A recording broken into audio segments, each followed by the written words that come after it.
real question. Do you smoke shrooms? I think you just eat them, Dan. I'm so smart about drugs. I love my drugs, Dan. Okay, I know how to do all of them. The LSDs and the shrooms and the marijuanas. I know how to do them. I love my marijuanas. Give me an edible and I'm a happy Tony. That's right. Num, num, num. High as a kite. That's... Hey, watch him! With Dan and Tony! Hey, watch him! With Dan and Tony! It's like watching, yeah! Welcome to Hate Watching with Dan and Tony. That's the name of the show. Woo! Nailed it. 1 for 1. Good job, Dan. Proud of you. We also have a new fan. We have 2 fans now? Yeah. We've doubled. We have doubled in fan size. Thank you, everybody, for watching. Woo, 100% growth. And I think the person said, I think it was a woman, said that she was like working through the back catalog. The back catalog. That's a mistake. It's only gotten better, I think, for the most part. Well, go back to Mac and Me. Check that one out. Mac and Me, that's a very early episode. So each week we watch a movie in our separate domiciles. Then we convene together on this internet, and then we talk about the movie, and then we post this talk on YouTube or other Are you places. just teaching people how to do podcasts? And Tony calls it a podcast. I called it. Well, it's a video podcast, right? Is it a vodcast? Is that what they? Vidicast. Video games. So each week we pick a movie. This week I got to pick a movie. I really should be like, I pick 2 and then you pick 1. I'm sorry, what? I call flag on the play right now. That is uncalled for. No way. If anything, it should be I pick all the movies and you just sit there and be quiet, Dan. This week I picked Tim Burton's seminal classic 2001 Planet of the Apes. 2 things right off the bat that shocked me. See, but hold on. Before we started the show, Tony's like, I don't have anything to say about this movie. I don't have any. I don't have. First off, 2 things. Well, but these 2 things hit me right away as I just looked up the movie because I haven't seen it since it came out in theaters. I don't remember much. I saw it very early on, and I remember being angry about it. I don't think I was ever angry. I think I was just like, okay, well, that was a film I'll never watch again. And then here we are 20 years later watching it.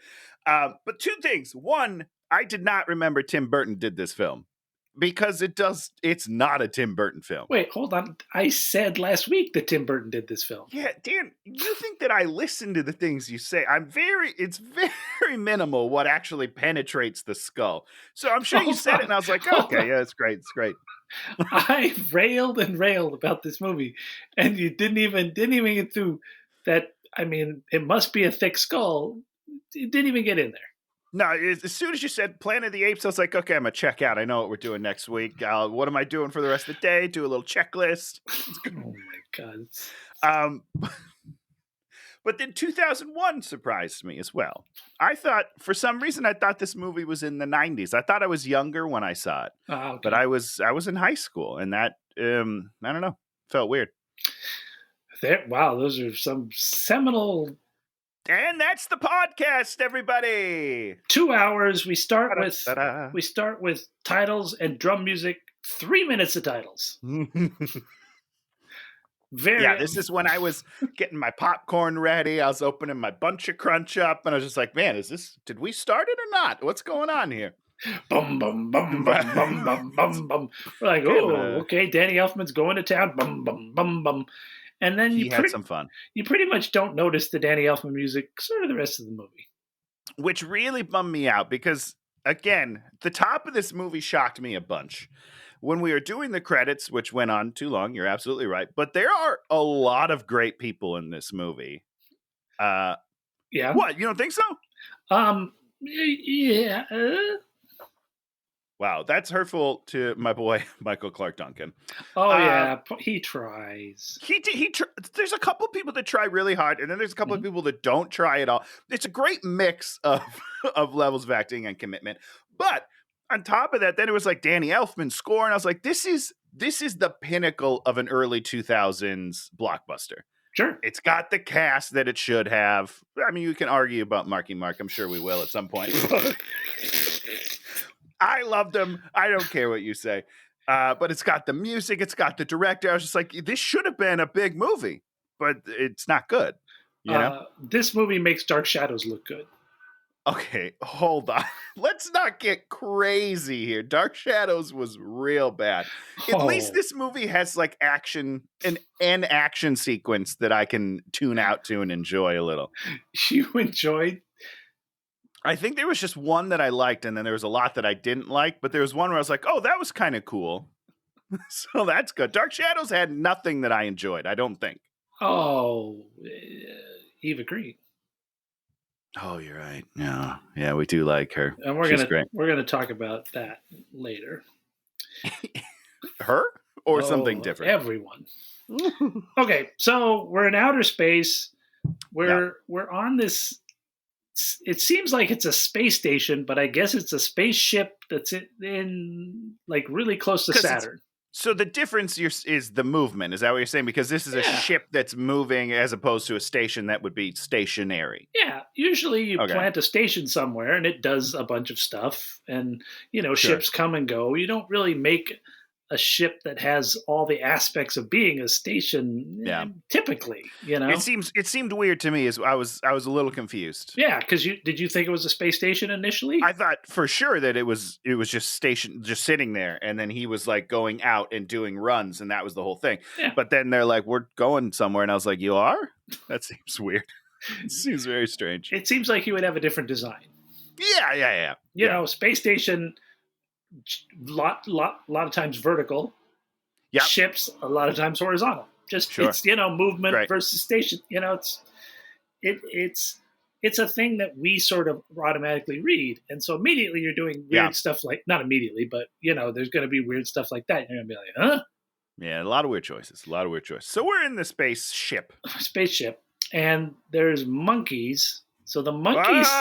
Are they monkeys? Chimps. I did some research on this. They're chimps. Chimps are monkeys. Yeah, and chimps, not monkeys. Chimps are not So monkeys. Mark Wahlberg, the entire movie, is an asshole. From start to finish, he is degrading the species nonstop, and he doesn't ever once learn or care. He's a terrible human, should not be the protagonist, end of story, period.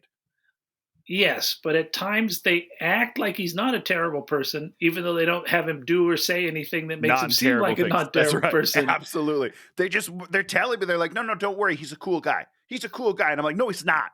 He's not cool. Well, I think the idea is he's cool. Their idea is we got Marky Mark. He's cool. Sure. Yeah. So that should also mean that you're going to think he's good.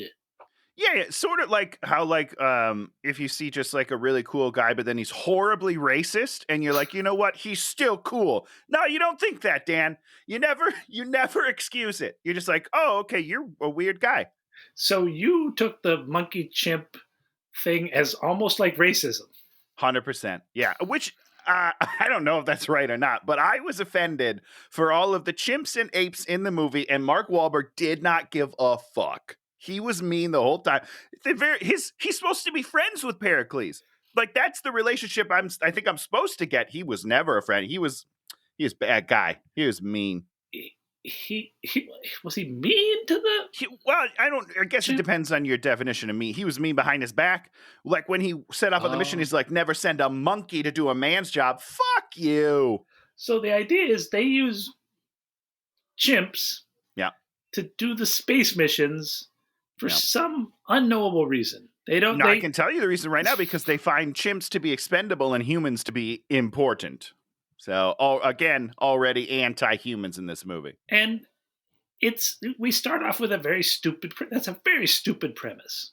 It sure is. Yeah. Because humans are just going to always be, and we see it now, humans are going to be able to make better decisions, faster decisions, more decisiony decisions. Decisions. Fire truck. Oh my gosh. Fire truck. So, I hope you're okay. If you're listening in the car, those sirens are on our end, guys. Yeah. Don't worry. So, as we have now, what we do is we have drones, which have basically a human in there making human decisions. We don't like the amount of time and energy it takes to train a monkey to do even the most simple things that like a child could do. It's insane. Yeah, it's what a waste. What a waste. And everyone knows that, even Tony. I don't know much, guys. I don't know if this is your first episode. Just know I don't know a lot. I'm already on board. So there's a bunch of monkeys in cages where we explain that they're gene spliced. So that means they're super monkeys. Yeah, but we don't really tell you what that means. That's what are they spliced with? Just the idea that we splice gooder stuff in there to the chimp's brain. It's just gooder splicing. Okay, got it. It's like when you're making a tree into another tree, you splice a really good tree in there because you don't want a bad tree. You don't want the shit tree that it is. You want to So there's some more sort of speciesism, we'll call it. 100%. 100%. Marky Mark's character's name is Leo Davidson. We refer to him as Marky Mark. Well, the movie calls him Leo like maybe twice. I'm pretty sure. If you could tell me Helena Bonham Carter monkey's name, I can't. I can't even remember them using it one time. Can't even. Because usually what I do is the first time they use the name, I write it down so I can refer back to it and maybe use it. I never wrote her name down the entire movie. I'm not great with names, but I couldn't tell you her name for the life of me. So they're having power issues on the station. There's this weird electromagnetic storm. And so, Can we talk about that for just 1 second? Yeah. I'm sorry. I know we'll have to get to the movie. I understand. No, we are 8 seconds into the movie. We're actually a few minutes If the power goes out on your spaceship, I'm in full panic mode, Dan.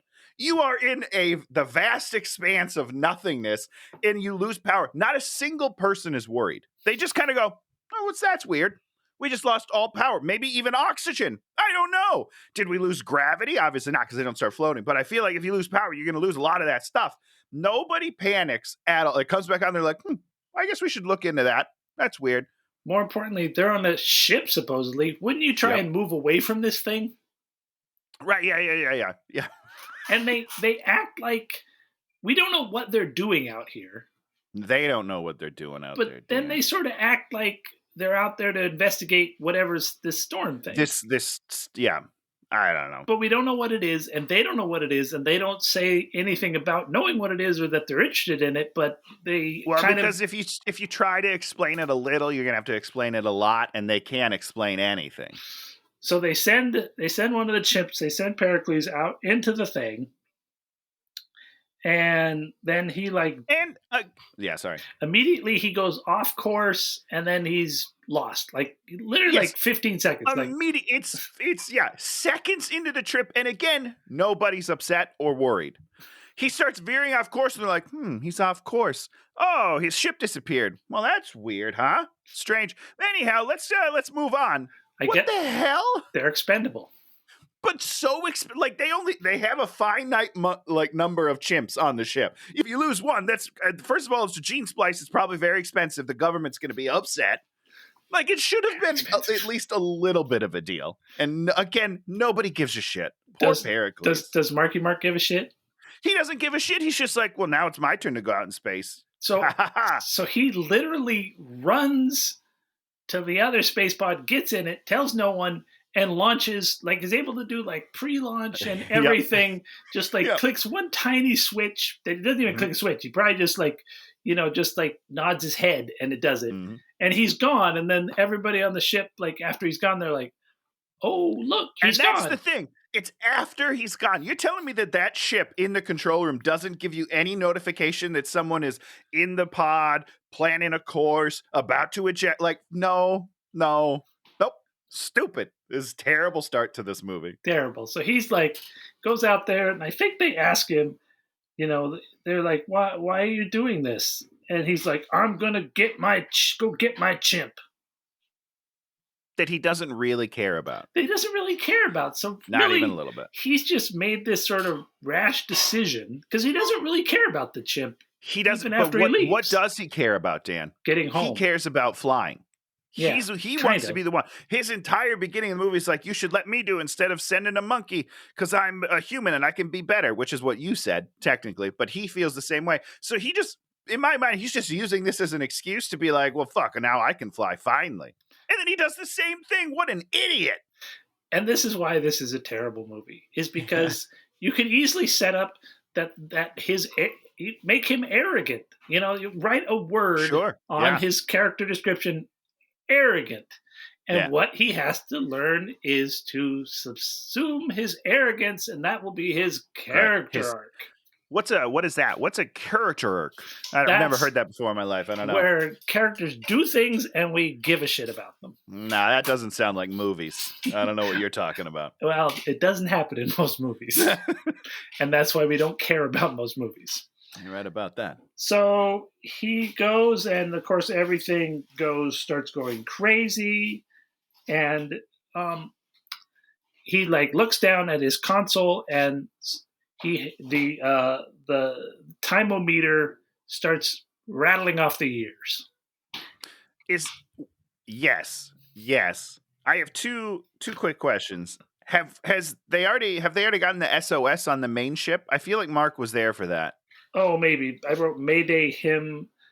Yeah. Is it him when he's old? Or it's the captain old. Yeah, it was the captain old. Okay. It's the same guy who's watching. They're all looking at the captain twice, and nobody mentions it. And no one's like, I think that looks like your dad or something. I don't know. It's very strange.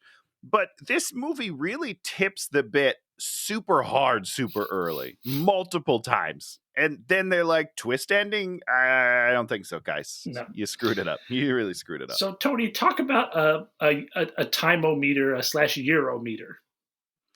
Well, I'll talk about it in the DeLorean. Do you have one in your car? I do. Yeah. It's just called a radio that tells me the date. Where do you put a Timo Meter? I would probably put it somewhere that I can access easily. No, you put them in time machines.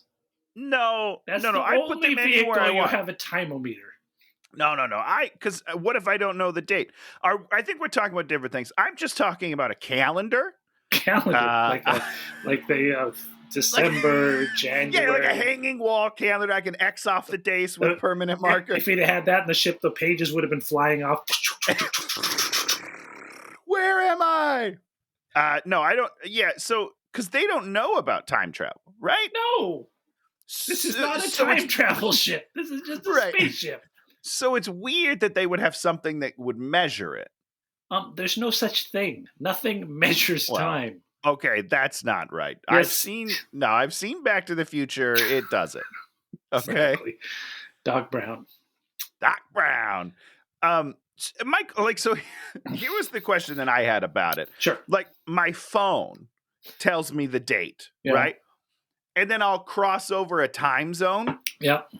And then eventually it'll cross over and be like, oh shit, you're in a different time zone. Let me update the time. It'll catch up. Yeah. It's never in real time though. Like, I'm never watching my phone as I fly and it's like, oh, skipped an hour. Oh, skipped an hour. You know what I mean? Like, it takes a while for it to reorient itself on the other side. So this thing that he has is so in tune with the universe that it's able to judge it instantaneously and change super fast. I just found that very, very interesting. Well, your phone doesn't change because it gets its information from somewhere, and then it starts getting its information from someplace different, which tells it. Are you telling me that's not how this thing works? How does this thing work, Dan? It doesn't work. You can't do that. It works. It works in the movie. Because you can't measure time. You can have something that follows that mimics the time, but when your phone does not look at the concept of time when it makes decisions about what time it is. But maybe it should look how much more accurate it would be. It should do that. Somebody should figure that out. Yeah, let's coin that right now. We can make a lot of money. Yeah, we're gonna go patent that idea. So when somebody does come up with it, they're gonna be like, money. We thought of it first. So he, of course, sees a planet, crashes on the planet, goes through a bunch of things, hits a lake. His ship sinks. Can we talk about these ships, though, really? They are super hardcore. They can take a lot of beating. Yeah. And Mark Wahlberg, totally fine. The ship was totally fine. That's what I'm saying. Like these are serious ships. Good for them. The ingenuity is unbelievable. I mean, and he doesn't even have problems with the ship, so there's not even really an explanation as to why he doesn't just magically land, right? Because the other stupid monkey, when he comes, he just lands. Yeah. Well, Mark's not as smart as the monkey. He's not gene spliced. So chimp. God, you got me saying monkey now. Now I feel like a jackass. You're a species. I am. It's true. So his thing sinks to the bottom of the lake. He can just see it there. He goes up. He can just swim back down and get his equipment, right? Well, he does that later. So I don't know why he doesn't do it to begin with. That's super strange. He's got a gun. He's got all sorts of useful things. Yeah. His tracking homer beacon. On a planet you've never seen before, you don't bring any protection? Yeah. I don't buy it. That doesn't make any sense. They got to take classes on this. Like, hey, if you're ever in territory you don't know, here are the things you should probably bring. Provisions, 1. Protection, number 2. And maybe a flashlight. Do your condoms. Bring condoms. Because you never know when you're going to need the appropriate. Yeah. It's good. Yeah, I understood what you meant by protection, Tony. I understand what you meant by protection. Yeah. Other people might have meant a gun or some sort of weapon, but no. You don't want to get any strange diseases. I guess there was some fire on the lake, so whatever. But it died immediately. He looked back at it and it was shrinking. I'm almost positive that it was shrinking. He's been like, okay, 30 more seconds and it's gone. I'll go back in. So he gets there and here come a bunch of humans in sort of rags. Oh yeah, I got huge problems with these humans. They're pretty advanced. Can we just call that out right now? The whole movie, Helena Bonham Carter. I don't know what should we call her. Helena Bonham Carter monkey. Okay, great. Yeah, we'll just make her name slightly longer. The whole time she's like, "You're different than the rest. You're different." He's not. Oh, he's got a short haircut. Oh, I see so he's groomed. Okay, that's what it does. Ladies love a nice haircut. So guys, if you listen, don't look like me. Don't let it all grow out. They love a nice trim, maybe a high top, close on the sides. Come on, guys, try a little. Fade. A fade, sure. I'm just throwing out words that I know about haircuts. I don't know what any of it means. So there's this hot girl, and then there's Chris Christopherson, just a beautiful mane, just like... Oh, yeah. He's so attractive. I'm so jealous. He's amazing. All the time. He was super hot in the 70s, 2001, still hot. That gravelly voice. You're just like, this guy's... He's so good in Blade. Remember him in Blade? So good. Fuck. So good. So good. Has nothing to do in this movie. Well, who does?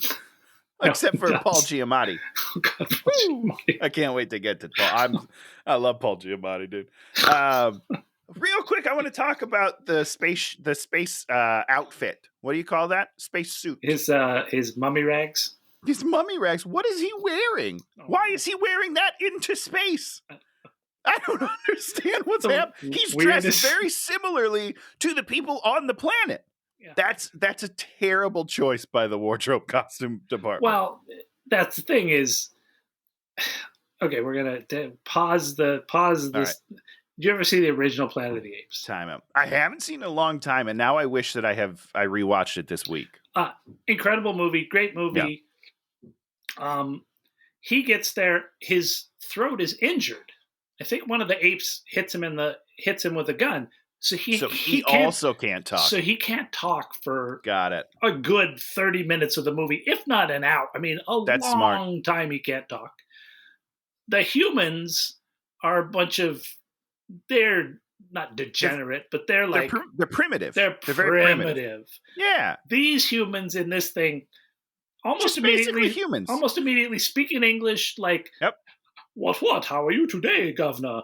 They do not seem like they... All English accents, if nobody knew. Hey, Governor, tip of the morning to you. We conquered the free world, don't you know? And we're just a tiny island. That was one of the Scottish people. So you're just like, this is stupid. They don't see... It seems like they're on the exact same level of knowledge as the apes. And you're just like... 100%. Except clothing. They suck at clothing. Well, I disagree. She's hot. I love her clothing. Okay, we're going to talk about her. Okay, all right. She's terrible. Dan, most of the acting in this movie is not great. Well, she cannot act. She's terrible. And so I'm walking with Shannon, and I'm like, he's grooming her. Tim Burton. Yes. You disagree with me. Shannon's like, never. No, I agree. Dude picks these hot women, and Tim Burton. Every movie, every single movie. I mean, listen, I don't know. I don't know anything. I'm not throwing accusations like Dan Goodsell over here. I'm just saying there seems to be a pattern that I've seen emerge in watching the Tim Burton films, but who knows? Do you know who this girl is? I do not. Should I? She's garbage. No, I mean, acting garbage. She's like Calvin Klein model or something. I think she was Calvin Klein obsession model, and never did it. So he's just like, come on, be in my movie. You're gonna be great. His current wife is in the movie also. She also a model, and I think he really brought this girl on because he was interested, and then fell in love with Helena Bonham Carter, who's like one of the most amazing women to ever exist. Sure, I mean, as you would. Yeah, as you would. As opposed to like this 21-year-old model that you want to kill yourself if you're stuck in a room with her. You've never been in don't pretend like you've been in a room with her, Dan. Oh boy. I read her thing. Her career did not go well. That always bums me out. A few years even back, if I don't like them. Got in trouble with the police. Ran her car, I think, into something, and then they arrested her, and then she kicked the police, and she got into a bunch of trouble. What? Yeah. That's not the direction I thought we were going. I thought you were going to be like she tried to act and she couldn't. I thought, no, she's having a tough time. She went very much B movie, C movie, D-F movies. Yeah. God, I wish I could get into those D-Fs. I think I could really make a difference. Listen, I don't know if she's listening. I hope you're doing well. I hope you're getting your stuff together. I'm rooting for you. So, of course, the humans run by, and then all these apes appear. The apes swinging on vines. Yeah, like Shia LaBeouf in Indiana Jones. Oh, so bad. And then they do this wire work with them where the apes can jump very 15, 20 feet in the air. Yeah, in the air. And they look terrible, and it always looks fake, and it's always stupid. But on the flip side, their prosthetics, their makeup looks great. Rick Baker makeup, great. Can we agree with that? Okay. Looks great, but it's such a good makeup. Most of the actors have a hard time acting or doing anything with this makeup on. What's interesting, Michael Clark Duncan, clearly he can't talk right, so he's got a little bit of a lisp in the movie, which is I giggled every time he talked, and I felt bad. I know it's not like a meat thing. I was just like, oh, that's cute. Good luck, dude. He was trying. I'm rooting for you. I was just gonna say we're still not to Paul, and I just really want to talk about Paul Giamatti in this movie. But his makeup is done in such a way that if you didn't know it was Paul Giamatti playing the role, and then that monkey, the ape, comes on screen, you're like, oh, that's Paul Giamatti. Immediately. He looks the same. It's the most bizarre thing I've ever seen in my life. And the facial expressions make him like, yeah, that's Paul Giamatti. I know exactly who that is. It's so weird to me. I gotta say, I didn't think about this, but his makeup is great because he's able to do all his lines perfectly. Yes, and his acting in the mask is really good. You look at it, you're like, that's Paul Giamatti as an ape. I see it, but then I look at what's his name, Tim Roth? Is that the main bad guy? Tim Roth. I had no idea who that was for half the movie. I was like, who is this guy? I cannot tell. Paul Giamatti. Immediately, you see him, you're like, I know exactly who that guy is. So it's interesting. So it's just weird to me. He's the slaver. He's grabbing all these people, capturing all the humans, and of course he does the line, get your hands off me, you damn dirty human, which is Charlton Heston's first big line in the original movie when he gets his voice back, and that's when they all realize they're dealing with a different type of human. Right, so, just like Mark Wahlberg in this movie, a different type of human, but except for he's the exact same as all the other humans. And we never see him act in any different way, except everybody acts as if he's acting in some incredibly different way. Yeah, they're telling us he's different. They're just not showing it. Whatever, it's fine. And everybody's judging him on actions he hasn't done or doesn't take. Yeah, that is correct. Because everyone's terrified of him because of his magical power, his power of superhumanness. He never does anything that leads anyone to think these things. The whole time. He does nothing cool. One thing I want to talk about is this the slave roundup here. Yeah. With it feels like a good day for them. Oh yeah, There are so many humans that they just captured at one time. How are there that many humans just out and about in one spot? There was like 30 people in that cage. Is this the first day of roundups? I feel like that seems like a lot for as far advanced we are in this civilization. That feels like a lot of people to get in one day. That's all. They're making bank, and the humans can have spears and stuff. Like, if you're going to take me as a slave in this primitive thing, I'm going to have a knife. I'm going to try and knife you to death. When I fail, then you're going to kill me, and I'll be dead. Me. They have nothing. They don't have weapons. They don't have armor. They haven't made.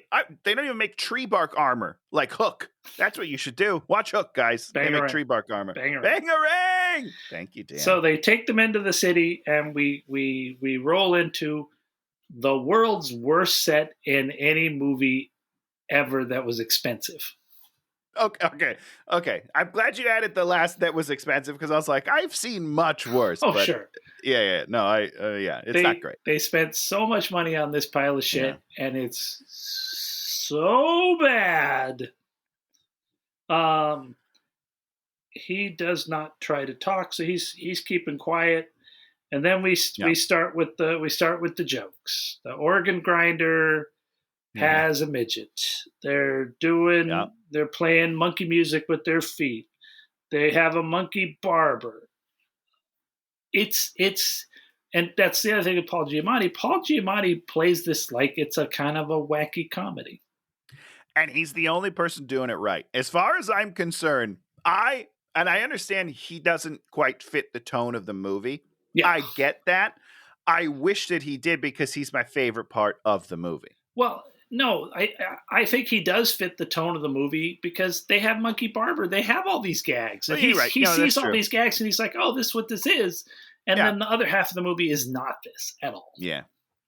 And so you have two movies glued together, and it doesn't make any sense. And that's why it doesn't make any sense. But every time Paul Giamatti's not on screen, I'm wishing that he was. That's all I need to say about it. Love him. Okay. Kids throw stones at them in the cage, and Helena Bonham Carter's monkey sees him and instantly falls in love with him. Does she fall in love, or is it lust? Because it just comes off like very thirsty the whole time. She never really tries to get to know him. Nope. She's just kind of like, oh, I want to groom your hair. Is that what apes do? She definitely wants to groom his hair. I don't know. It's very strange, though, because she just looks at him, and immediately she's like, oh, I'm going to fuck him. Yes. And she's looking far away. But here's why it's weird, Dan. Because humans are their pets, right? Yeah. You're not supposed to fall in love with your pets. You're just not like that.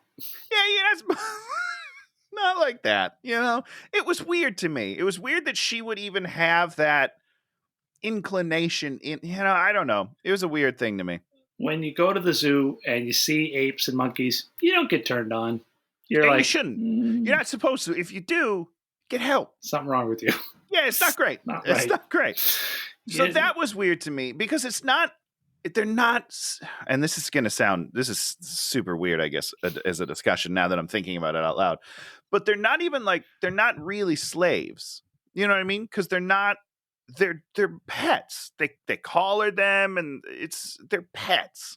I don't know. It is a fuzzy zone between pets and slaves. You are correct. Yeah, it's weird. I don't know. The whole thing's weird, obviously. Well, more importantly, they haven't made that decision. Yeah. Well, right? I did. You did, and rightly so, because they want the one little girl they treat completely like a pet, but they also have house slaves. Yep, exactly. And it's all very weird. Yeah, super weird.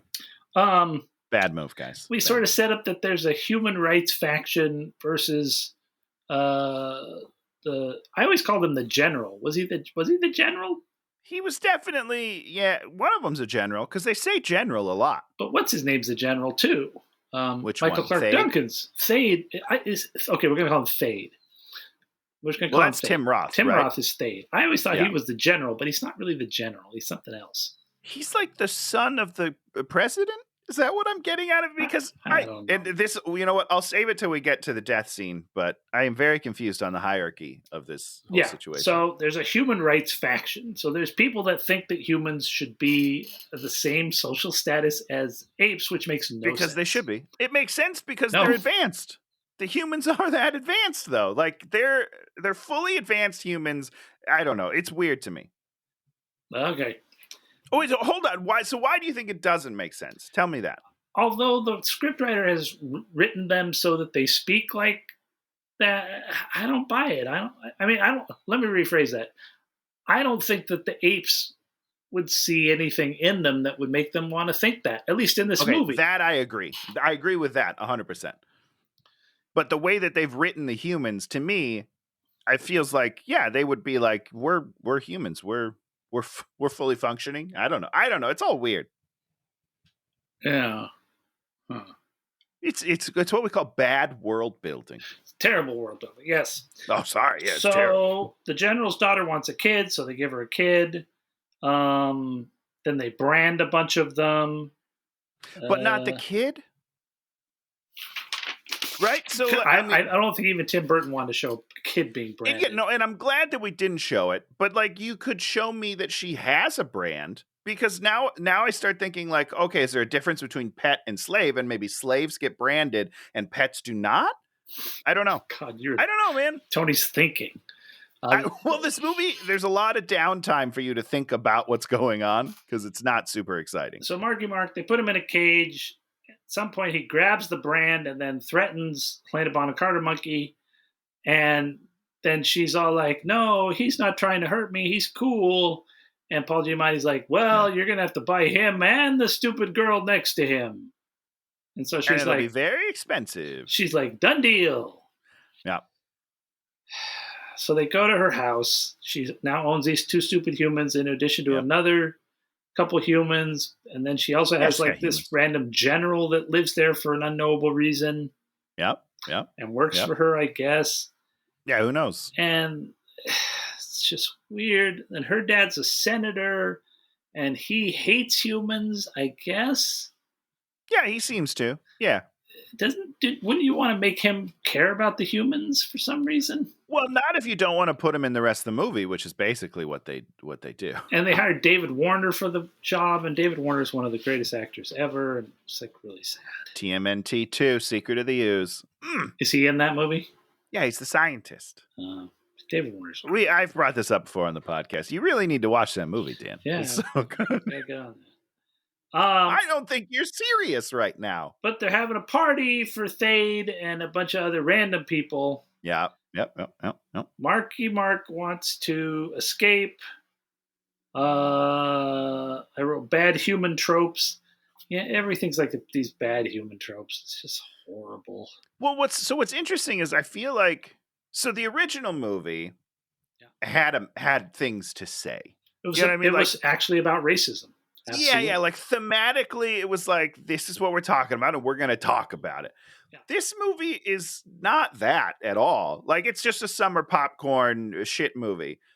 But then there's like moments where they're like, oh, but if we do this, like people will think maybe we're talking about some stuff. And that's, I don't know. It feels very weird. It feels like they kind of point at like what they're not talking about. Yeah. And then just move on. They're like, we could talk about that, but we're not going to in this movie. They could talk about racism, but instead they want to imply that they're talking about racism while not really ever addressing it or dealing with it at all. Yeah, you said that much more succinctly than I did. I appreciate that. Because I'm an artist. Supposedly humans somehow outnumber the apes 4-1. Now, how is this possible? Human gestation period, very slow. High infant death mortality rate, especially if you're living in jungles. Just in the jungle, yeah. Come on, guys. Not a chance. Not a chance. No. You know what? If you live in the jungle versus you live in the city, city people do much better. You're going to live longer lives. You're going to have more children that survive, period. But they just want to set up this thing that you're going to have to be friends with the humans because there's a lot of humans. And the humans expanding, breeding, and existing in large groups is a very typical science fiction trope. Like you go out, a lot of times what it'll be is the humans will be expanding. And I mean, Ender's Game and all those sort of things, they also do that same sort of thing. Humans expand, and destroy. And so there's always way too many humans to deal with. Which is correct. It's only correct because we live on this planet and we're the dominant species, right? Sure. Yeah. If apes lived on this planet and we're the dominant species, there would not be as many humans. No, for sure. Period. Yeah. And no, so, you're absolutely right. The dominant race is the dominant race for a reason. If they have really low birth rates, they're not going to let another race out dominate them. And we see that in religions all the time, where religions will codify having children and growing their numbers to survive and to overwhelm other cultures. So there's sub games and all that stuff that occur in real life. That's why this line makes no sense, but it makes sense of how they want to pitch a subtle plot thing. Stupid. Yeah, and there's a great line in this scene that it's like basically humans are all below the waist or something like that because all they do is like sex. Yeah. Which I was like, oh, that's fun. I could see that. That was all. That's Tony's thing. I appreciate it. I was like, yeah, no, I get it. I get it. There's not much else to do. She just had half of those women they captured should be pregnant, and the guy should be like,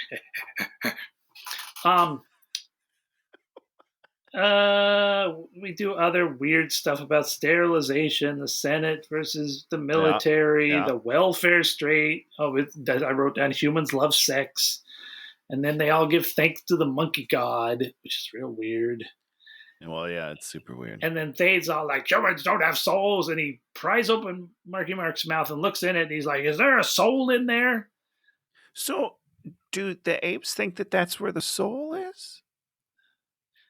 Because I don't understand the joke necessarily. Like, if he opened up the ape next to him, does he think he would see a soul there? No.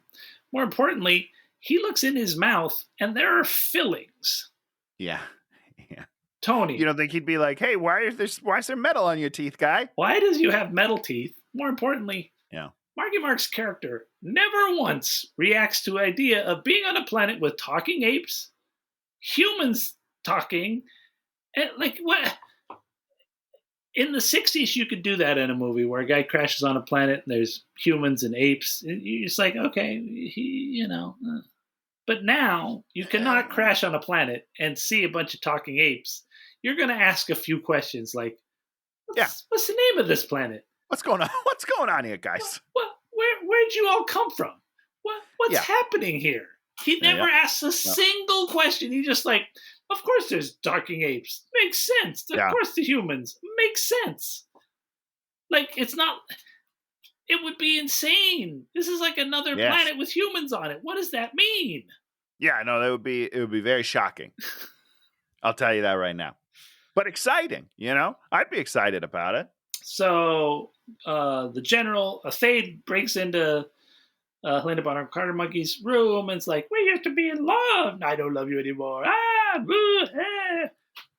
Yeah, I never got the vibe that they had a previous relationship. You know what I mean? No. She would never have dated him. No, for sure not. In a million years.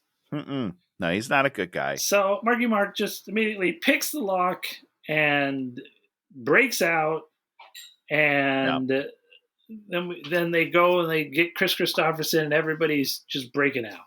But at the same time, I was just gonna say the way he breaks out those people is he just ties a shirt and then wrenches the wood out. Yeah, and I was like, you're telling me that no other human knows about like leverage and stuff? Because they're really stupid. But are they? Because they're talking and they're doing a bunch. It's very confusing. I don't understand their level of comprehension. So these other apes tell Thade that something's going on in the forest. So they take Thade out there, which is like a long ways away, but somehow I guess so. He just does this in the middle of the night. Yeah. And then he figures out that there's a crashed spaceship in the water. Then he kills these two apes because he doesn't want anybody finding out what he knows. Yeah, and I don't understand that. No one understands it. Okay, great. I thought maybe I just didn't understand like motivations of people and stuff. Why wouldn't other people should know? because you have like a dangerous Well, and who cares? here. Does he use this power in any way? No. Or this I don't- information as power? No. Mm-mm. Never gets used. Never means anything. Know Doesn't who matter. it is. There's no way to use it as power because nobody knows about it. It And doesn't it's mean not like anything. if he was getting like secret technology from the ship, maybe I would be like, oh, so he wants to build. I don't know. There's nothing. And he doesn't know what a ship is. He doesn't know he's a spaceman. He doesn't know any of these things. And he never will. 100%. But later on, he probably says that he knows these things based on nothing. Yeah. So they do the big escape. And we do more bits. We do rock and roll monkeys. Then we run through the bedroom. And the monkeys jump on the chandelier. Hold on. This is my favorite bit of the movie, Dan. That's Tim The Burton's mating wife. ritual. That's Tim Burton's wife, by the way. Wait, what? Wait. Hold. I thought he was married to Helena Bonham Carter. Are they not married? After this movie. Before Helena Bonham Carter. This is the When movie. is he This married- is the movie he meets her and they fall in love. Helena Bonham Carter or this other wife? Helena Bonham Carter. So is he married to this lady that's jumping on the bed now, you're saying? And then he's like, oh, never mind. I found someone better. Mm-hmm. Got it. Okay. Now I'm with the timeline. Yeah. But this scene made me laugh really hard. The mating ritual is pretty good. And then like they burst in and they jump on the chandelier. Very, very good. Tony, Yeah. why does everyone's houses connect? Oh, it doesn't make any sense. I don't know where they're running to or from. Like, I don't understand how they're getting to these new places. It doesn't make any sense to me. Did you expect them to run through one of them, then there to be an ape lady in the bath, and we would have seen her topless? with their 8 boobies hanging out, and then be like, oh, and then back to her. Yeah. Oh gosh. I asked you a question. Did you expect that to happen? Did I expect it? No. I did. But I also didn't expect them to keep running into other people's houses because I don't understand what they're doing. So there's a monkey deodorant joke. Then they're outside, and then they're back inside again. right. There's Yep. a wig How's that work? monkey. They find the little girl in the cage and break her free. Which means that they had to know where they were going, right? Because I mean, they're in. Because she's like the general's daughter, so that's got to be like a big. I don't know. And It's all very weird. so Marky Mark's like to Helena Bonham Carter monkey, I got to show you something special. And she's like, okay, we're going to take the secret route. Wait, hold on. Yeah. That's not what he says, Dan. What does he say? He says, if you help me out of here, I'll show you something that will change your world forever. And he's definitely referring to his human penis. I am convinced that that's what he's referring to. It's gonna rock your world, baby. I laughed for like a good 3 minutes after that line. I couldn't handle it. It was the greatest. Oh my God. So Chris Christopherson has to, they're like, it's like sort of daylight when they cross like Sort this of. thing, and there's like all these monkeys doing things, and then they all look over, and then Chris Christopherson has to go and, be Yeah. the decoy while they sneak away. Because after all this running, they just happen to go through a clearing, a pretty big clearing where all of the apes happen to be. Like, wouldn't you like look around the corner and be like, oh, there's 40 apes over there. Let's find a different way. You mean, couldn't they have like built tension by like sending one person at a time until they get caught Sure. right at the end, and then That's great. You could build Yeah. you could build some tension with a stupid scene like this. But 20 humans just run past this clearing, and Thay's just like looking right at him, like, what the fuck are they doing?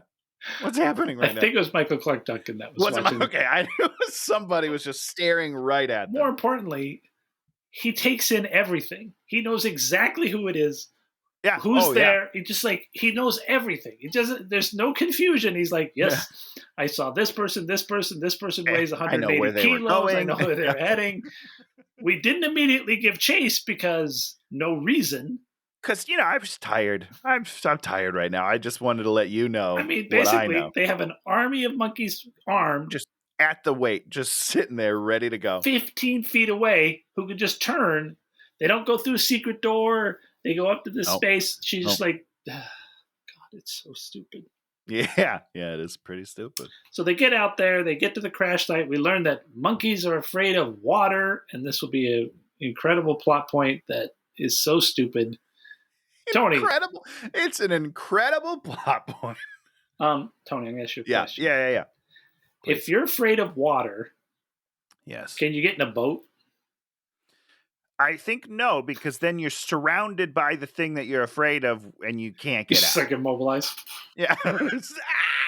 The boat just drifts off into infinity. You're like, well, I'm stuck here You forever. starve to death.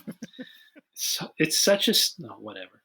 So he goes in there, and so she says, "Apes can't swim," and then stupid model girls like gives my favorite line in the movie. That's why every day we pray for rain. I mean, you're praying for a lot of rain because you're praying for like biblical flood at this point. Like it's not like it. Come on, lady. Oh my god! You have to know how much rain it's going to take to flood their city where they will drown. Oh, we're never getting through this movie. This movie's so fucking long. It's not even that long. It's under 2 hours. What a treat! It's exactly 2 hours. Oh, sorry. So he goes, swims down there, gets stuff. He's got a homing beacon. Paul Giamatti somehow shows up and knows exactly where they are. Yeah, I don't know. And he's got a gun, so he turns the table on them. They capture Paul Giamatti, but the other bonus general ape breaks his gun, so he doesn't have his gun anymore. Yeah, because you could use it against us. Well, it's also what's going to keep you alive, guy. So monkeys are great idiots. Great move. The Thade goes to the senator. He's like, "Find my daughter," and he's like, "Only if I could do genocide." Right. And the senator's like, "Go to genocide." Okay, yeah, let's do it, man. And I'm on board. Then it's about to leave, and they're like, "Oh, your dad's dying." He's like, "Oh, come on, bro." Yeah. So, all right. So, is he dead now? The dad? Yeah. No, we haven't done that yet. Oh, Christ. Okay. So we do some more walking and talking, and we do a whole thing about zoos. We're going to ignore that. Yeah. Tim Roth goes to see Charlton Heston, who's his dad. And Charlton Heston has an old gun inside of an egg. Yeah. And then he does this whole thing where he's like, humans are deviant and violence. All Thade is violence. This 100%. dude. The only people we've seen In perpetuity? Perpetually? The only people we've seen do violence, that's what I'll say, are the apes. Apes are super violent. The humans don't even have weapons. They're just idiots. They're just walking, and then the apes just attack them. So this is stupid. This is a stupid line in a stupid movie. So the humans are going through the hills, and they see this big camp where Michael Clark Duncan rides in and takes charge of the camp.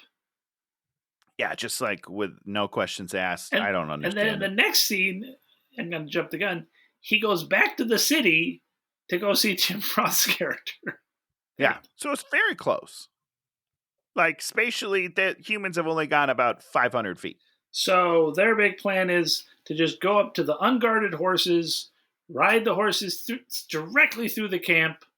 It's not like they can just walk a mile down the road and go across it a different. But no, we're going to drive right through the camp on the horses, and then they get to the water, and then Paul Giamatti's character gets attacked, even though he's like not even shackled, and he could just like get off of his horse and do whatever. He could do whatever he wants. So weird. But he's a part of it now. He's part of it. And Helena Bonham Carter monkey falls off her horse, and so Marky Mark has to swim her across. Yeah. And she's like constantly doing everything to ruin his life because she's kill afraid. Him. Yeah. And it's an emotional moment. Like, ooh, my breath stops. It got caught in my chest because I was so nervous, and So Michael Clark Duncan goes back to the city, and Thade gets angry, and so he breaks a lamp. Breaks a generator. Yeah, and I don't know why this keeps making me laugh, but Thade just keeps insisting that they're not just soldiers, but they're friends. Him and Michael Clark Duncan. He says it like 3 or 4 times. He's like, "We're friends." And no, you're not. You're not friends at all, guy. There's no friendship here whatsoever. Never act like friends. Yeah, super weird. I don't know why that line is in the movie at all. So we're another nighttime, one more day till they get to Colima. The random servant dude who works for her, he knows where Colima is. Yeah, it seems like a lot of people probably know where it is. I wouldn't worry about it. And then we start doing the weird love triangle where sexy girl's looking at him, monkey girl's looking at him. He's like, oh, everyone wants to have my fang in them. Right. What a terrible problem to have, you know? Ah, I hate it. I hate it when two women are in love with me. And then we get out there the next day, and he's like, I haven't promised anyone anything. Yeah, it's back to Mark Wahlberg being the worst protagonist in the history of the world. This son of a bitch. She's like, oh, they think you're going to save him. He's like, I didn't say that. I'm not going to save them. Fuck those guys. I'm leaving on a spaceship. I don't care about any of you people. What are you even doing? Oh, he's following a thing. He's got the tracker, and it says, your rescue is 5 miles away. Right. So he doesn't need any of the other people. He should just leave them. Yeah. Because right now he's just leading them into a moment where he's like, okay, cool. Thanks for helping me to my ship, and peace out. Maybe it's like a Jesus analogy. Does Jesus not care about people? I'm not that caught up on religion. Maybe. But are you telling me that people just follow Jesus and Jesus was like, get away from me. I don't like any of you. He's probably reading magazines. He's like, I'm just waiting for God to take me. God's going to take me home. Hello, I'm waiting. Oh, gosh. So they get to this big weird thing, and then they walk in it. Yeah. And they find a human skull, and he's like, "Oh, skull." Oh, they walk into this cave thing, and what's the first thing they say? Hello. Yeah, that's what you do when you walk into a strange cave and you don't know if there's bad guys around. You try to warn them that you're there. Nobody jump out at us. That's what they're saying.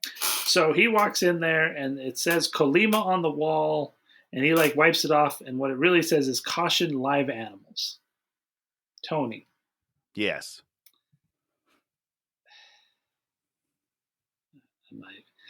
That dust would have had to settle on there at a certain point, and then somebody would have had to walk in there that read English and made the decision to call this area Colima. What? Without dusting it off. Without dusting it off. Mark Wahlberg's first inclination is to be like, oh, there's more letters here. Nobody else thought about that? That's what you're trying to tell me? Everyone else just looking at us like, no, that's probably the whole message. It's not even. It's like 3 letters, 2 letters, 4 what? So stupid. It's the dumbest thing in the world. No, it's not the dumbest thing in the world. Oh, it's not? Oh, okay. Oh, God, no. Oh, so, okay, Colima, stupid. And it's the ship. And he just turns on the ship. The ship completely working. Everything. Ship's totally fine. Well, he says that it's powered by nuclear energy. It'll last forever. I don't know a lot about science, Dan, but I don't think that sounds right. Look, Tony, I'm going to ask you a question.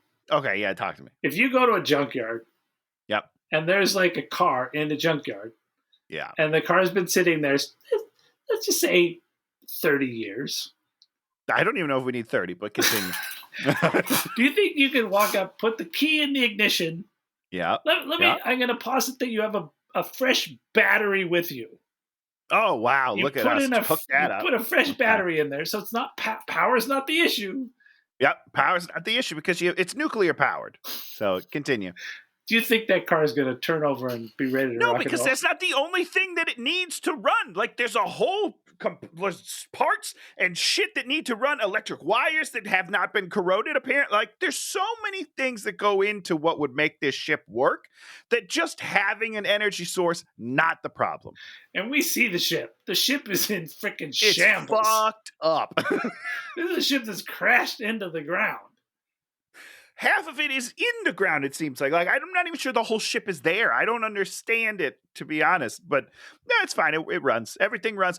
And the monitor screen, totally fine. Just wipes them off. Perfect. Yeah, it's totally fine. I won't worry about it. I have a TV that's 8 years old. Doesn't work. I don't even know what happened to it. It just stopped working. Okay, fuck you guys. So stupid. In a movie of stupidity, this might be the stupidest thing in the movie. I would posit it is the stupidest thing in the movie. I'll agree with you.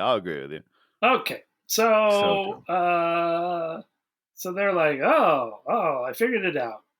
So we basically figured out that they crashed here. The humans became the humans. The apes became the apes. do we have any idea how long it took for like some chimps that can kind of pilot a ship becoming smarter than humans? So this was something that I've been wanting to talk about this whole time, Dan, and I'm actually relying on you to explain evolution to me. Sure. Why would the apes evolve? Gene spliced. Sure. Okay. I'll give you that. They don't explain the gene splicing, so I can't say whether or not I believe it. You know what I mean? Yeah. It's ambiguous enough that it's like, okay, I guess. But then why do the humans basically stay the same? Well, because the Seamus guy is like mean. Sure. Yeah, he was mean. I agree. I'm with you so far. There's a little video where it's like Seamus is attacking. So, yep, I'm with you there. More importantly, if you're a bunch of humans and you get attacked by some chimpanzees, you're not going to lose that battle.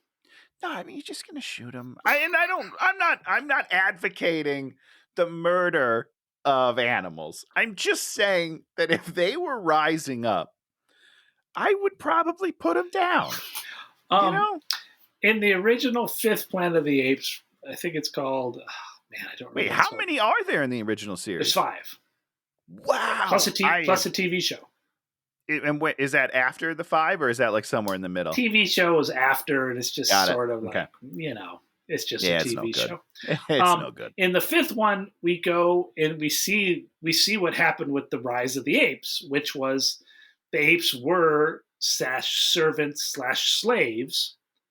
And then they're not super smart. And then you have this one named Caesar, who's really smart. He mobilizes the apes and turns on the humans.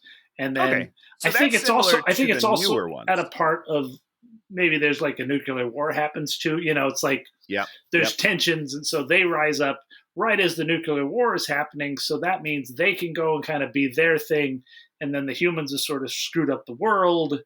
Yeah, and it makes sense. Got it. This thing 50,000 years. I mean, I believe what they say is just thousands. They're like, it's been thousands of years. Oh, did they say that? It's been thousands of years? I feel like they did, but I don't know. I can't be 100% sure, but I'm pretty sure I remember that. For a little ape that's goddamn, 3 feet tall at the maximum, up to like 7 feet, not a chance in hell. Yeah. But what I don't understand is why the humans haven't devolved more, like, because the amount that the apes evolve, I feel like the humans should almost devolve that much, just because I don't know, man, I don't get it. Well, I mean, there's going to be no reason for humans, our brains are never, over 2,000 years, our brains are never going to get smaller even if we live in the forest. It's just not going to happen because we're still going to be the same. There's no reason for it. Evolution follows paths of, humans getting smarter has just made it easier for us to survive and do our thing. And do bad things. Do bad things and be deviants. Okay, so Helena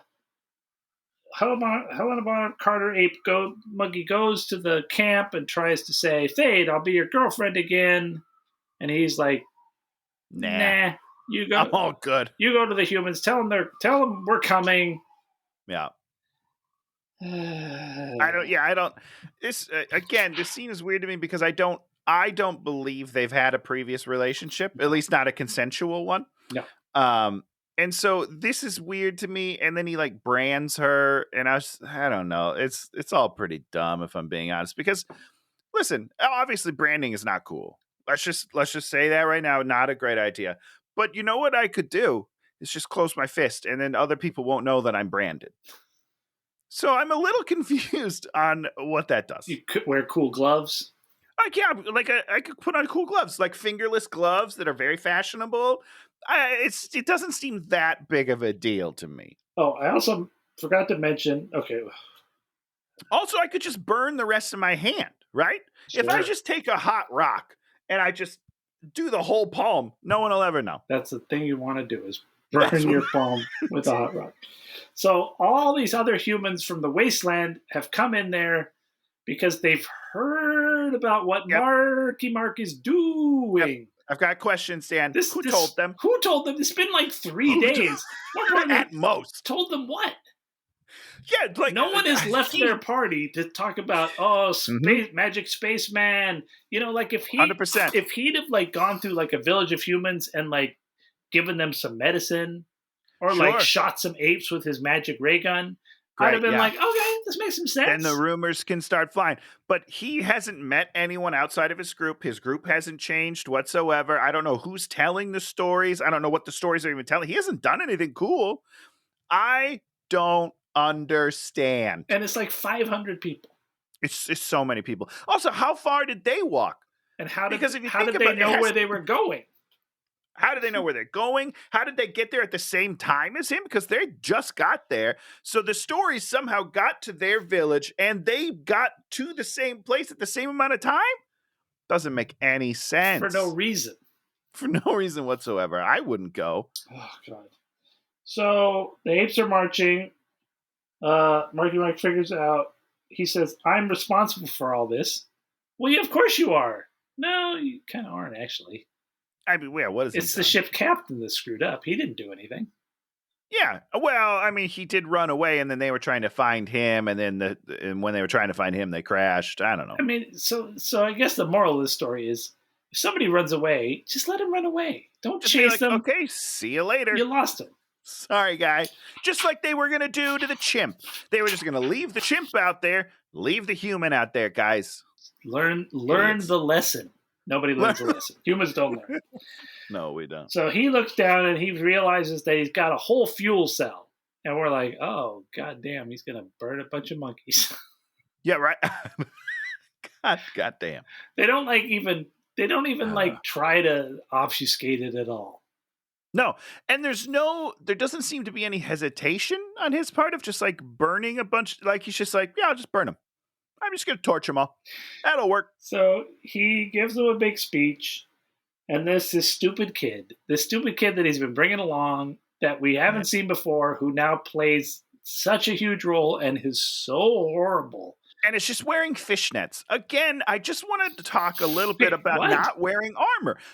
He's just wearing like a fishnet shirt. It's black, lacy. There's holes everywhere. Like there's no protection. You are going to war. I mean, And you're going to wear a shirt that's all holes. We should have like the wacky scene where they put colanders on their head and shit. Yes. Yes, we should. So they go out there, and then the first wave of monkeys is coming in. They're like running like this on all fours. Yeah. And the stupid kid immediately falls down, gets trapped under the horse. Marky Mark has to run out there, gets him, runs in. Okay, Tony, we're going to talk about this for a second. He runs into the thing. Yeah. Runs into the ship through the big opening, goes down there, pushes the button, and the big, flame of the rocket ship goes out there and burns all the monkeys. Yeah. Greatest part of the movie, I was laughing hysterically as we saw these little monkey bodies fly into the air. It was so funny. Oh, God, it was so funny. It was so stupid. It was just like... Well, it was very stupid. It's just like in the third Star Wars movie where they're like, kill the younglings. And we get to see the bad lightsaber people go and kill all the baby Jedi. It was like my favorite. And that made you laugh. Those are Order 66 makes Dan Goodsell laugh. Those are two of the funniest scenes in any movies ever. Oh my God. Because they're so stupid. Problems. And they're supposed to make us like feel something or go like, yes, monkey, the smell of monkey flesh. Oh my gosh. So the monkeys fly into the air and the monkeys fall to the ground. Tony, are the monkeys dead? No, they're fine. It turns out. Well, they're not. Well, they're stunned. Well, okay, so fine. I guess is but they're alive. So what happens to the for stunned? Being torched by a nuclear fire, they're fine. That's what I'm saying. So what happens to them, Tony? Well, don't they just like stand up and then the humans then come attack them? They're starting to get up, and all the humans attack and take rocks and beat them all to death. Bash them. Yeah, bash them in the face and stuff. Yeah. Why did we need to have the humans come out there and beat them to death with rocks? Because they were fine with the fire's fine. No, they're fine. I'm talking about they're fireproof. I'm talking about from a plot point. Oh, I see. Why would you need to have the humans come and beat them to death, hand to hand, Yeah. Kill them. Well, let me explain it to you, Dan. Yeah. So Marky Mark can't do all the work. Okay. You have to see the humans taking, charge of their own destiny, which is, of course, bludgeoning monkeys. Okay. I'm gonna take You take a beat I got two more things I got to talk about in this section.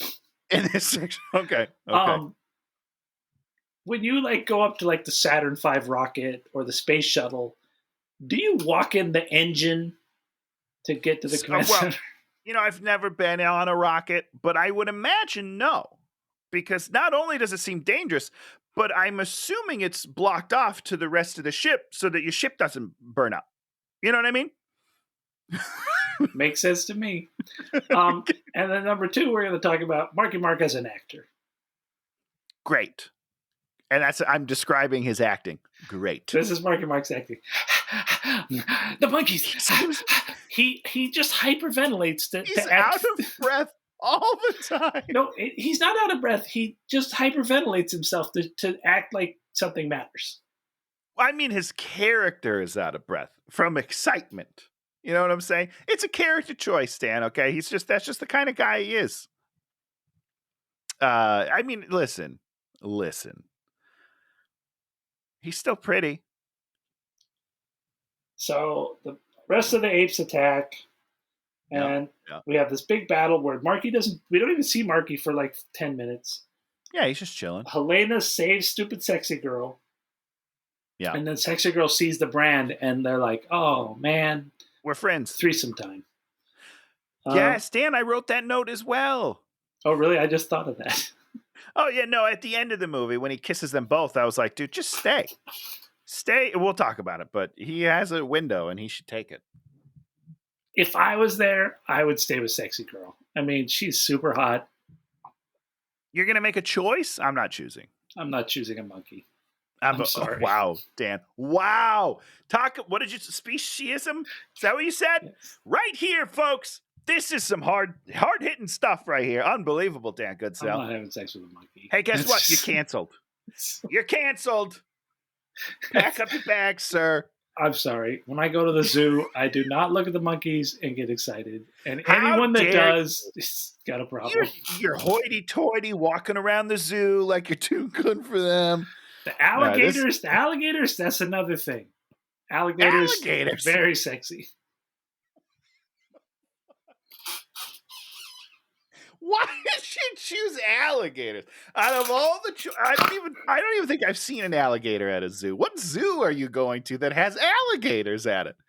We go to the alligator farm in Buena Park. Okay, so it's just alligators at that point. That sounds like heaven for you. It's hard to get around. Jesus Christ. Oh my God. Alligators. Okay. Did you also notice everyone hates their helmets and is always taking off their helmets? Yeah, everyone's taking off helmets all the time. Oh, you know what we didn't talk about is Marky Mark's space helmet. Because he puts on a helmet when he gets in the spaceship, but he just sets it on. Like it doesn't hook up to anything. He just sets it on. And then when he swims out of the thing, he's like, oh, I better take off my helmet because it's not protecting me from anything. What is the point of the helmet? If you fall into water and you have a space helmet on, you should be fine because it should block the water from getting in there. So you keep that shit on and then you swim to the surface and then you can take it off. Okay, we're gonna talk about another thing. Tony, when you crash your car, okay, you're Tony. You're smoking a bunch of weed. You're smoking a big blunt. That's a given. Yep. It's like 2 o'clock in the morning. You've been drinking and doing a lot of cocaine and oh wow, I'm hitting it hard. Also smoking mushrooms. Yeah.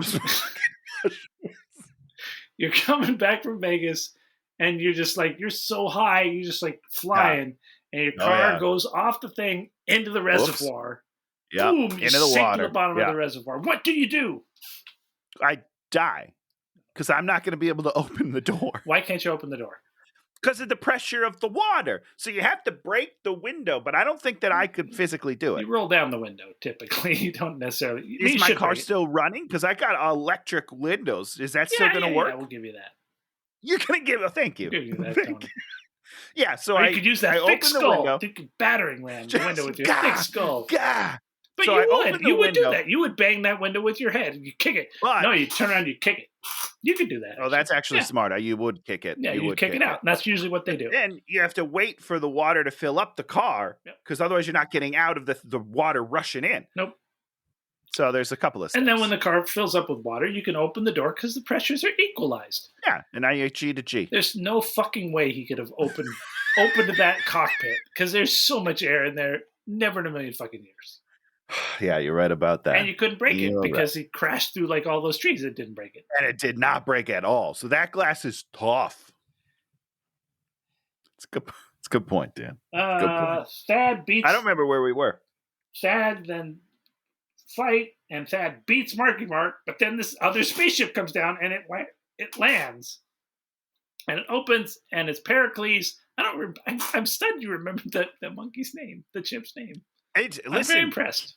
Listen, he's a chimp. He deserves a name. Okay, let's be respectful. He's one of the most named characters in the movie. I know, it's so weird. You're not wrong. So they're there, and then Cat and Simos. Those are the two names that I remember from the whole movie. Why is the one chimp named Simos? Does it mean something? I don't know. So, oh yeah, he's just God. He's God. God Simos. So they're like there, and it opens up, and boom, they see it. Michael Clark Duncan's like Simos, and then I'm gonna ask you a question, Tony. Your God has come down in his God spacecraft. You're primitive monkey who's never seen a spacecraft. You're like, holy shit, that's God. Yeah. A dirty human going over towards your God. Just goes up. You kill him immediately. He's don't let him touch Simos, and then he's dead. He's 100% so dead. Yeah, like that's blasphemy. Just the worst thing you could possibly do. But instead, we solve racism right here. Racism just goes away. So that's all we need. We just need someone to come down from space and be like, guys, let's get along. Space monkey. And also, he doesn't say it because he can't talk. He's not that advanced. So he doesn't actually do anything. He's just there. And then Mark just kidnaps him. As far as if I'm watching this happen as an ape, I'm like, oh, he just kidnapped our God because our God didn't like him. And more importantly, okay, we got a spaceship that we put a monkey on. Do we put a gun on the spaceship with a monkey? Seems like a weird choice. Listen, I believe in chimpanzees. All right, I'm power to the chimps. Why would you give him a gun? He's gonna shoot himself. You know what I mean? Like he's gonna play with it and he's gonna shoot himself. And I love him, but that seems like a weird choice. So everybody goes into everyone goes into the ship, and then we have a big battle. Marky Mark's got the gun though. He fires the gun. Yeah, and it ricochets. Like the first time. Every other time he shot the gun, were there ever ricochets? No, it just sinks into whatever he's shooting at. Yeah. He shoots it and it ricochets. And I say to myself, why the fuck did that just ricochet? Maybe he changed. You know how it's like phasers to stun? Maybe he switched gears on the gun. So Thade like kicks Simos' ass, which was that was the one emotional part of this whole movie. I felt for that monkey. I'm like, because what the fuck it's are you a doing? real chimp and it's hurt now. Yeah, it's you're sad. like, why do you do that cool little monkey? Yeah, he's a real son of a bitch, this guy. Then they fight, and then Marky Mark encloses him in a room with the gun, and then the gun, he shoots it at it, and it ricochets around, and it never hits him. No, he's quick. Woo, woo, woo. What is the point of him shooting the gun in there and it ricocheting? So that he knows he can't get out? Or something? I don't know. And then he hides under the desk. Yeah, it was really sad. And everybody's now friends. Yeah. And they say, please stay. He gets a goodbye kiss. He gets a couple of them. Oh, I don't even remember him kissing the hot girl. Oh, he does. Yeah, right after. Almost immediately, like he kisses. Let's take it one at a time. You go. Don't go, Tony. Go, dude. Well, so he first goes to Helena Bonham Carter Monkey, and they have one of the weirdest kisses in the world because she can't move her lips properly. Well, she doesn't have the prosthetics. Yeah, it's a hunk of plastic. he's just kind of on the top lip, just kind of like nibbling a little bit. And it's so funny to me. So great. And then he just, right after that, he just walks over to the blonde girl and then he's like, hey, and she's like, I love you. And then they kiss. And I was like, bro, good for you. Stay. Just stay. And how you got Tony, you got to give the Tony Rita kiss. Well, again, the first one, not great. Yeah, I got that. Because it's hilarious. But the second one, she's got great lips. And I think he liked it. I think he did. I think if we're talking about it for real, I bet Tim Burton was pretty pissed. And he was like, Mark, I'm going to fire you off the movie if you kiss her like that again. You get one take on that. You get one take and you nailed it. Because I would kiss both of them. There it is. He wasn't even hyperventilating. So like he was under control that time, which is great. Good for him. So he gets in his spaceship. He goes there and somehow figures out, where to go backwards in time. Yeah, don't make any sense. Backwards in time. Comes out at Saturn, but then he just sort of turns left and he's at Earth. Yeah. All right. Tony. Yes. Are you going to ask me the order of the planets? Because I don't know them. No. Okay. Does a little tiny dinky piece of shit ship like this be able to go from Saturn to Earth in like about 30 seconds? I don't think it could make it ever. And here's my reason for that. Ever's a long time. It wouldn't be able to drive to it. If he starts floating, he would hit something, maybe, right? Here's why I know that this doesn't work is because they have this floating spaceship in the beginning, which is the home base for that pod. Yeah. That pod isn't a infinite space explorer. No. It's like a little dinghy that you send out and come back. It's like a shuttlecraft. Not even a shuttlecraft in Star Trek. Not even that. It's more. It's like an X-wing fighter or something like that. Yeah. It's not meant for exploration. It's just it goes somewhere and comes right back to the ship to refuel. It's ridiculous. Doesn't make any sense. So he goes to Earth, lands on Earth, gets out the Washington Monument, walks up to it. It's Thade. And then everybody on Earth is monkeys. Or apes. All right, Dan. Yeah? How much time do we have left in the podcast to talk about this? Well, we've got to the end of the thing. As much time as we want. Great. This could be a long one. This is the long one? This is the most baffling ending of any movie of all time. Oh, to really? Me. Yeah. Explain to me what happened. He went through the time portal and he ended up in a different... It's like Multiverse of Madness. Okay, how? What do you mean, how? He went through... How? No. I'm talking about Thane. What's his name? Thane? Thade, yeah. How did he get there? How did he get to Earth? Because this is Earth. Yeah. How did he get to Earth? Did he die No, he didn't die. So he probably got out of the thing, ran over to another ship. Then probably another ship landed.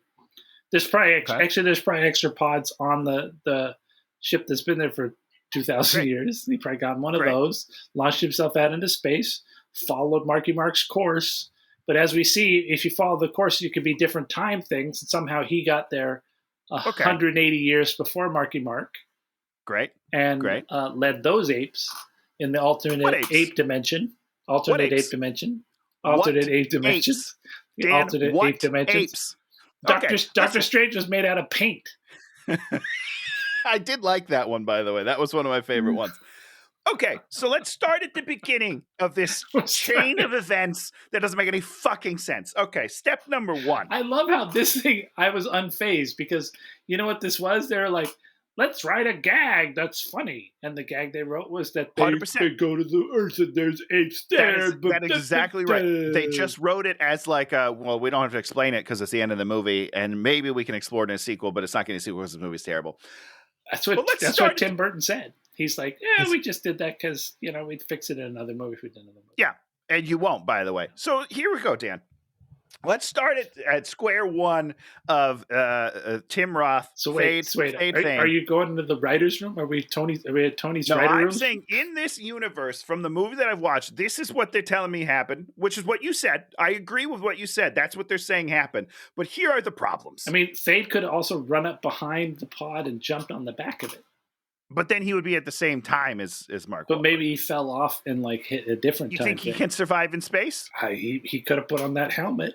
So the helmet that doesn't connect anything. Okay, hold on. Listen to this. Okay. Because he doesn't need to connect it. That's so stupid. He probably I fucking saw hate this. Marky Mark's helmet.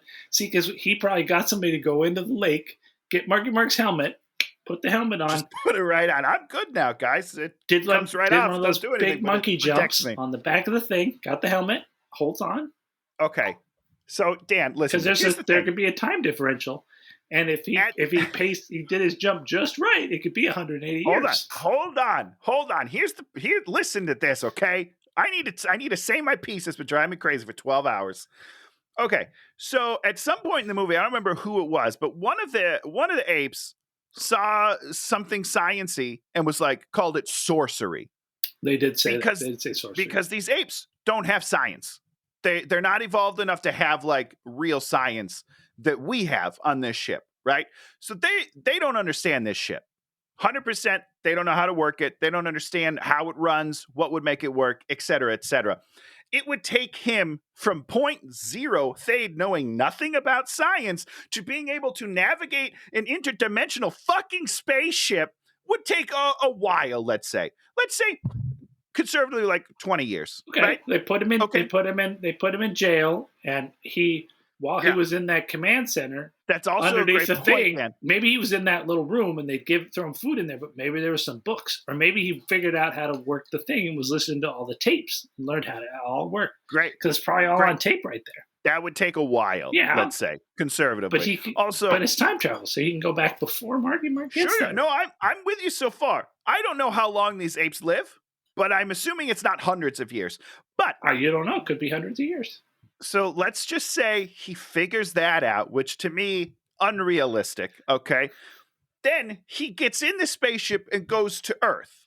Yes? We don't know where. I mean, it was. No. He multiverse. He went to another universe. But he went to Earth in this multiverse, we'll say. Yeah, but he might have gone to Earth. You see, what might have happened was maybe another one of the other apes went there a long, long time ago. Oh my God, no! See, you're adding things that this movie is not delivering. So he goes to Earth around Abe Lincoln time, right? Sure. Now you're telling me between Abe Lincoln time and now, what's the time difference? I don't know history. What's the time difference? I think it's like 1868 or something. Yeah, is it thousands of years? So that the apes at the time of Abe Lincoln are all of a sudden now they're human apes like this? Oh, I just got it. Ape. Oh Christ! Ape Lincoln. Ape Lincoln. Good one. Idiot. That's good. No, I like that. You're right. The joke was Tony, worth it. let it go. No, I'm not going to let it go. So you're telling me that he was the Abe Lincoln time, and between then and now, those apes have evolved in the same amount of time that it took thousands of years on this planet? Doesn't make any sense. Next, let's talk about how many apes are even on Earth at that time. Okay, this is what happened. Oh, Christ. He brought a lady ape with him. So that was actually my next point. He went to the time of Egypt, right? And they established other thing. But you see, he made his name Thade. He's like, this. Just keep this name going. Oh, so you're saying that this isn't the same thing. You're saying this is Thade Jr. Many generations. Back to Egypt. No, that didn't happen. They're saying this is the same guy. So he went back and he took advantage of these apes that aren't as advanced as him to procreate, for sure. He went to a lot of zoos. Oh my God. I don't even know if there's enough apes to conquer the world at this. So how did he create an army to change the course of history? Oh, he didn't. See, Tony, he didn't have to create an army because he had the power of oratory. Is that storytelling? Yeah. Okay. And as we all know, oratory much more powerful than an army. There's so many problems with this ending, Dan. And in a movie that I did not enjoy and I thought was really bad, this was the most upsetting thing to happen last night. Huh. And that's it. There it is. I'm done. Now we talk about something we liked this week. Tony, what did you like this week? First of all, Stranger Things Chapter 4, Volume 2. Am I saying that right? Mm-hmm. Dropped last night. I watched it, and whoa. It's good. It's very good, and it's like I cried a bunch. It's emotionally draining. I'm not gonna lie. But I thought it was delightful. Did you finish it? I finished it last night, which is very surprising for me. I cried a bunch. I agree. I cried at a number of right things. Good stuff. I mean, it's good stuff. And I think with the next one, they're going to be redeeming it, because we're going to have them as adults sort of dealing with the monster. And they said they're going to be a time jump. Which is great. I think that's super. It's going to be super interesting to sort of treat them more as adults, where they're no longer kids. Yeah. And so, which to me, that means anyone's on the table to get the death. That's how I look at it. What does that mean? They're going to kill one more Because I character? feel like they've been they don't want to kill kids. I mean, they do, but sure. Everyone's. I think that next season anyone's on the chopping block, and let's watch out. Let's be careful, guys. Yeah. But I thought it was delightful. But that's only part A of what I want to say. I'm sorry, Dan. I'm taking a lot of time. No, I'm going to say I don't think they're going to kill any of the main characters. You don't think so? Interesting. I mean, I'm okay with it. I don't think they're going to kill any of the main characters because they don't need. I mean, maybe 11, but nobody else. She's the only one that they could maybe kill. I think she kind of has to, but but I think that's very different than the other kids, because the other kids, there's no reason to kill any of them. The only thing, and so I went down. Now we're going to get on a little tangent, but I went down. Spoilers, by the way. You probably shouldn't. Oh yes, lots of spoilers. I'm trying not to be too specific. No, but a lot of people on Reddit and Twitter were whining that they don't kill the main characters, and my argument against that is, how would that propel the story or the other characters forward? I don't think that it does. No, I mean, I don't think that that's anything that helps anything. This season was good because Billy was killed in the last season. Yes, and it was all about the next season is going to be propelled by the very dark things that happened in this season in a very specific way. And I mean, Sadie Sink was this entire show. She fucking crushed it this year. Her acting was unbelievable. Yeah. Yeah, if she doesn't go on to big things, I'm gonna be really surprised. If they don't give her an Emmy nomination or some sort, she doesn't get something for this. Upset. It is egregious, because I want her to get nominated, and I want Robert Englund to get nominated as just a guest. He was awesome. I love that guy. Yeah. He's so great. But her acting was just blew you away every time. It was more real than real, and you were just like. And at least me, I was not ready for it, because it's Stranger Things. And while they do deal with emotionality, it's elevated, it's heightened, but it's so real. I don't know. It's great. She's awesome. And they cleaned up the stuff that was going on with the Will character, I thought, really well in this part. I mean, so too. Not that they were doing anything wrong. You were just it was kind of it was uncomfortable, and they sort of brought it to a nicer place with the character. And so now you're kind of usually there's the one plot line you don't want to watch. You're just now I'm excited for his plot line. I thought they set it up really well, and are going to really make him and Mike very important in the next one, which is great. Yeah. No, I thought, that was wonderful. I'm excited. I wish that we didn't have to wait so long for the next one, probably, but. What else did you want to say, Tony? So then part B is attached to Stranger Things, but it's not Stranger Things. Somebody, let me find, their channel is Shmoyoho. Oh, Shmoyoho, I know. And they songify things. Ooh, wonderful. And they songified Chrissy Wake Up, and it's the most delightful thing I've ever seen. And I have listened to it probably 50 times this week. It's great. So it's just look up Chrissy Wake Up songified, and you'll find this, and it's great, guys. Just go watch it. It's a minute and a half. Go watch it. Okay. My favorite thing this week is the movie RRR. What is that? Best movie I've seen in forever. What? One of the greatest movies I've ever seen. Period. Tony's like, what is this? What is this? Yeah, I'm looking it up. I'm looking it up right now. It is I still don't know what this an is. Indian movie. Yeah, I'm out. 1920 subtitles. Tony, if all you have to do, if you just sit down and you watch the first action scene. If you do not watch the rest of the 3-hour movie, I will be stunned. Interesting. It is okay. the greatest action movie probably ever made. Wow. All right. Yep. I'm in. It's How do I watch it? on Netflix. Oh, Netflix. Netflix. Wow. Okay. It is. I can't even talk about this movie. It's so freaking good. Interesting. I watched the entire 3-hour movie, and then the next day I rewatched every action scene in the movie. Wow. And there are things in the action scenes that no one has ever done before, and no one will ever do again. And well, they might try. This movie is it's like what's his name, Quentin Tarantino on LSD. I'm not LSD on speed. On LSD, so he's very out of it. Just like these men they're men. Yeah. And it's like an old Sergio Leone Western where the people are these archetypal, sure, bigger than life creatures, and it's just so much fun. I'm gonna watch. After we get off, I'm gonna watch more. I'm gonna watch some of it again because it just was wonderful. And there's dance numbers. Oh, see, that's what you got to lead with. I'm in. I'll watch it. I love dance numbers. The dance number is unbelievable. Okay. You are gonna be singing the song and be like, "This is the greatest dance number I have ever seen." There's a theater in Glendale that's showing it. Yeah, people.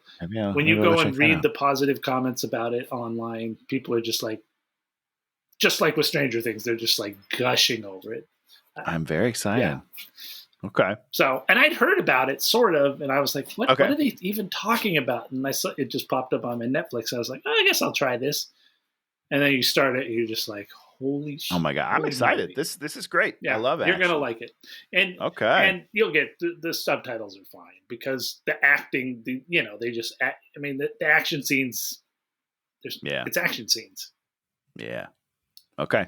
I'm ready. And the plot's great too. Okay. Yeah. Oh, so good. Terrible name. That's what it reminds me, like a pirate joke. You wait till why it's titled that, and you're just going to be like, "What is happening?" Okay. Oh yeah, this movie's like Kung Fu Hustle. Oh, okay. Did you like Kung Fu Hustle?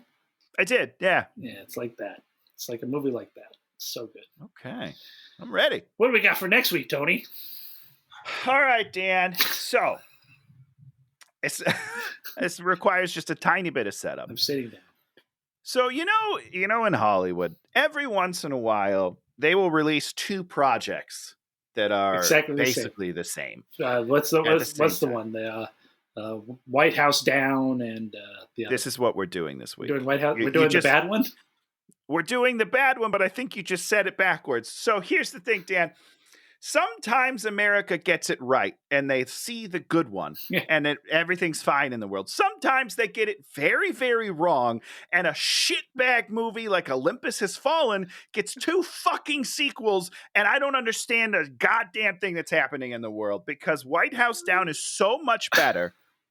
So much better.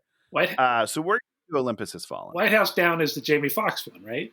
Jamie Foxx, Channing Tatum, super fun movie. Action's great. It's fucking awesome. Olympus Has Fallen thinks it's like this great movie and it takes itself super seriously and it's a piece of shit. And so we're going to watch that and I'm going to yell a bunch next week.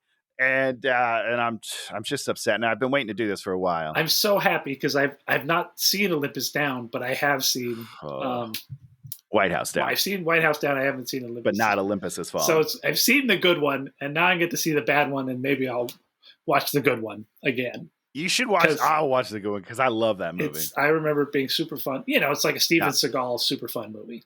100%. Exactly. It's like a silly action. It's great. It's so good. They're like driving around the parking lot. The White House lawn. In the car. It's just hilarious. Yeah. And Jamie Foxx. It's great. It's where you really see Jamie Foxx get to be Jamie Foxx. Which sometimes we just don't let him do, and I don't understand that because he's so damn charming. Anyhow, so we're doing Olympus Has Fallen, another Gerard Butler number. G-Butt. This will not be the same as Geostorm, where I loved it. G-Butt Storm. So I'm coming for your ass, So Gerard Butler. if you like us, you want to be our third bonus fan, come be our third bonus fan. We would love to have you. Leave us a comment. Leave us a like button. Leave us a subscribe. You should practice this part. You should practice this part in the mirror, Dan. Tony, I practiced this whole shows. I did. I got up at 6 o'clock in the morning. And you just guess what I'm going to say? 6 to 8 o'clock. I was like, I did an hour and 45 on this baby. You did a couple of dry runs, and then now I'm ready. Now I'm ready to do it. Dry ran this bullshit. It's like words even. It's funny in your brain. You think you sound like you make sense. Oh yeah, and then but I don't. You hear yourself on TV, and you're like, "How do all those TV people sound like they make sense?" Because goddamn it, when I'm on TV, I sound like complete insanity, like a complete idiot. Yeah, such is life. It's good. Okay, it's good. So maybe we'll see you next week. Goodbye, everybody. Goodbye, everybody. Hey, watch him!